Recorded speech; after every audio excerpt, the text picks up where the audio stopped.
Hello दोस्तों, मैं हूँ वाहिद। मेरे यूट्यूब चैनल में आप लोगों का स्वागत है। आज मैं लेकर आया हूँ एक नया टॉपिक जिसमें आज हम लोग बात करेंगे ट्रांजिट गेटवे के बारे में। तो चलिए बिना समय वेस्ट किए शुरू करते हैं।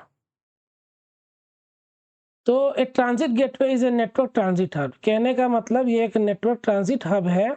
इसमें एक तरह से समझिए पहले हम लोग हब यूज़ करते थे, ठीक है? पहले स्विच, राउटर ये सब नहीं था। जब हमारे पास मल्टीपल सिस्टम थे, तो हम लोग एक दूसरे को कनेक्ट कराना होता था, तो हम लोग एक हब को यूज़ करते थे। हब एक तरह से स्विच की तरह ही आता था। वो क्या होता था, हमें सारे LAN केबल उसमें लगा देते थे और वो सारे सिस्टम एक दूसरे से बात कर सकते थे। लेकिन जो हब यूज़ करते थे पहले, वो एक इंटेलिजेंट डिवाइस नहीं था। वो क्या करता था, ब्रॉडकास्ट करता था और सभी को मैसेज सेंड करता था। और जिस भी मशीन को वो मैसेज मिलता मिलता था और जिससे वो बात करना चाहता था, जब उसको रिसीव हो जाएगा तो वो बाकी को क्या करता था, डिलीट कर देता था, ठीक है? ऐसे तो मैसेज चला जाता था, लेकिन क्या है कि ब्रॉडकास्ट ज़्यादा करता था। तो वैसा हब ये नहीं है, ये एक स्मार्ट हब है जो बेसिकली क्या करता है, कोई भी ट्रैफ़िक को कहाँ जाना है ये बताता है और कॉम्प्लेक्सिटी को जो है हमारा बनने में मदद करता है। मतलब कॉम्प्लेक्स ना हो और उसको ईज़ी वे में सिंप्लीफाई करके हमें दे देता है। ट्रांज़िट गेटवे जो है ना, वो बेसिकली VPC के साथ हम लोग कनेक्ट करके हम लोग जो है कनेक्शन एस्टेब्लिश कर सकते हैं। अगर हमको ऑन प्रेमाइसिस से कनेक्ट करना है तो हम कर सकते हैं। अगर ऑन प्रेमाइसिस में आपका कोई नेटवर्क है और आपको AWS के VPC से कनेक्शन नेटवर्क से कनेक्ट कराना है, तो आप दोनों के बीच में ट्रांज़िट गेटवे लगा करके आप जो है कम्युनिकेशन करा सकते हो।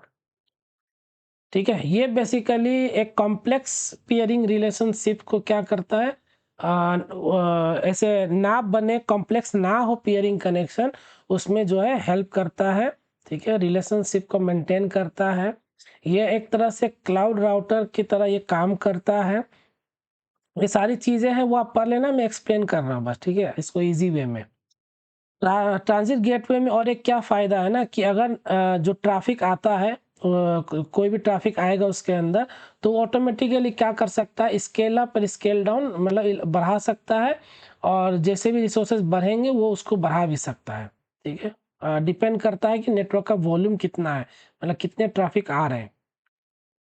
और और क्या कर सकते हैं इसमें भी, ट्रांज़िट गेटवे में जो डेटा होता है वो एन्क्रिप्ट भी हम लोग कर सकते हैं। और वैसे भी डेटा आता है तो एन्क्रिप्टेड ही हो जाता है इसके अंदर, ठीक है?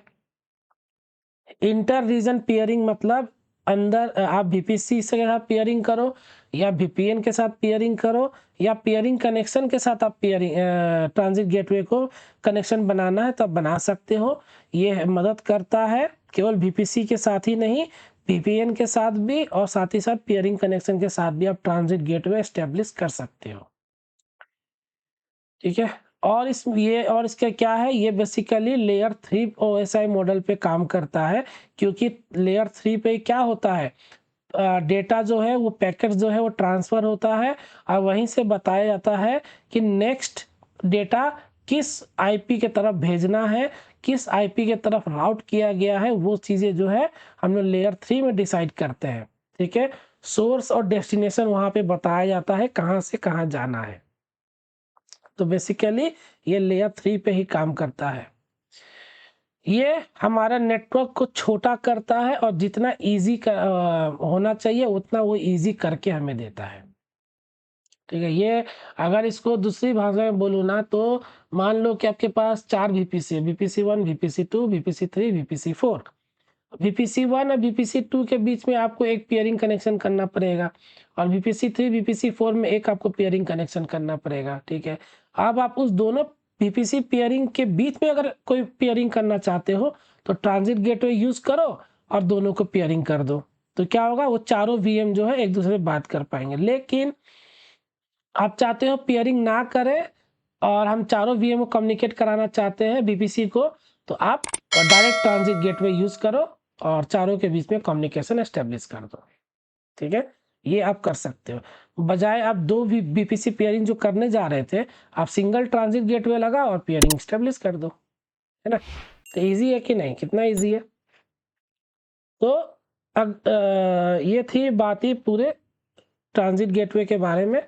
ज़्यादा कुछ है नहीं और ज़्यादा बड़ा नहीं है, बहुत ईज़ी है और ज़्यादा हेडेक लेके नहीं पढ़ना है, एकदम ईज़ी वे में और प्रैक्टिकल देखना और ईज़ी आप लोग को लगेगा, ठीक है?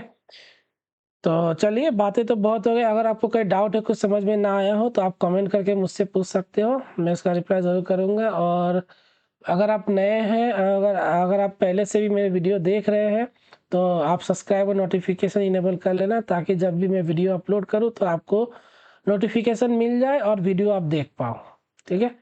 अगली वीडियो में हम लोग देखेंगे कि ट्रांज़िट गेटवे कैसे क्रिएट करते हैं और उसको कैसे कनेक्शन हम जो है एस्टेब्लिश करते हैं। तो मिलते हैं आपसे अपनी अगली वीडियो में।